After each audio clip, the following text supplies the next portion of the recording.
Good things come in small packages, maybe at the jewelry store, but not from the grill or smoker. I give you monster thick smoked pork chops. I discovered these triple thick pork chops at a really cool restaurant in Minneapolis called Butcher and the Boar. Briny succulence, great smoke flavor, spicy crust, everything you could wish for in a pork chop. These are the biggest, baddest pork chops of all, pork porterhouses. They're actually 2 cuts of pork in one, the pork loin on this side, the pork tenderloin on this side, connected by a bone. The first step is to make a brine. It starts with sea salt and granulated sugar and pink salt, also called Prague powder. It's what gives ham its pink color and that rich, luscious umami flavor. Now add 1 quart hot water. Whisk until the sugar and salt are dissolved. Then whisk in 1 quart of ice water to shock chill the brine. Pork chops have a tendency to dry out on the grill, and brining is one way to keep them moist. So pour this brine over the pork chops. Then place the pork chops in the refrigerator, brining time 8 hours. To smoke the monster pork chops, I'm using this equally oversized ceramic cooker. And in the bottom, there is a coal basket, which I filled with natural lump charcoal, a few lit coals on top. This gives you a top-down burn for a slow, steady smoke. And to monitor the temperature of the smoker and the internal temperature of the pork, I'm using a Maverick ReadyCheck remote digital thermometer. I've clipped a thermocouple to the grate. Now let me close the smoker and go get the brine pork chops.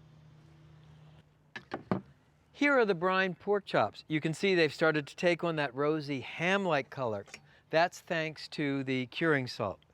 So you want to take out the pork chops, give a quick rinse in cold water, and transfer the pork chops to a wire rack to drain.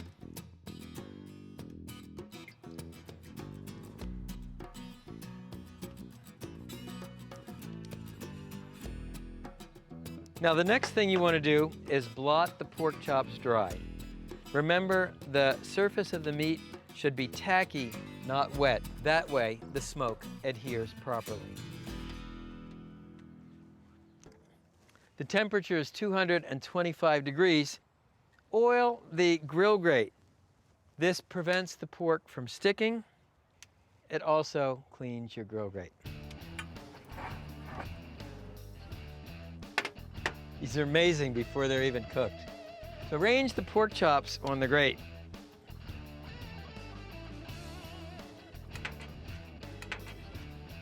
To monitor the temperature of the pork chops, insert the probe of your digital thermometer into the thickest part of the chop.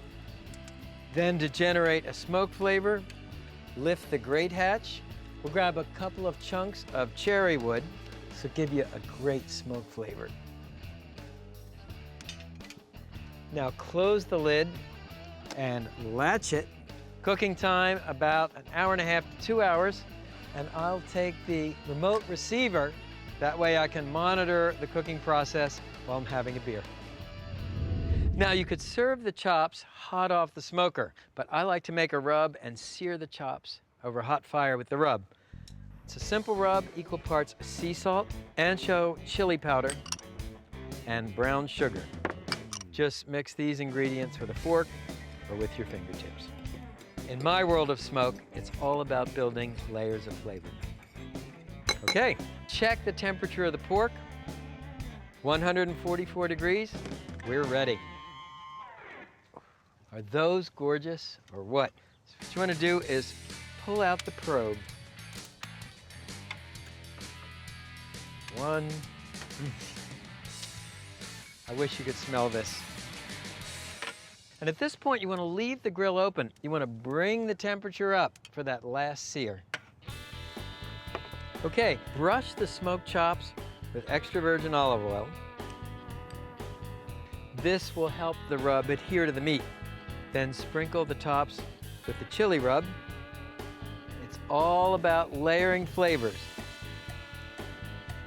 Then brush this side and hit the chops. More rub. And return the chops to the grill for this final sear. The idea here is you're just going to caramelize that brown sugar and chili powder into the meat. At this point, to pump up the heat, you want to open all the vents. So I'll just open this vent up wide. I'll open this vent up wide. Cooking time, really fast, just 2 to 3 minutes per side.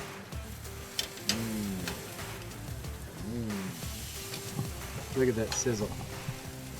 I've seared them on both sides. They look drop dead gorgeous. Take them off.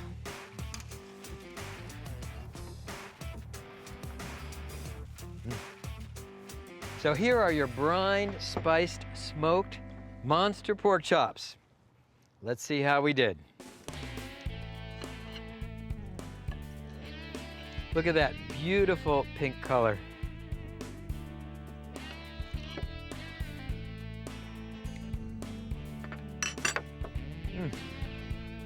Oh man.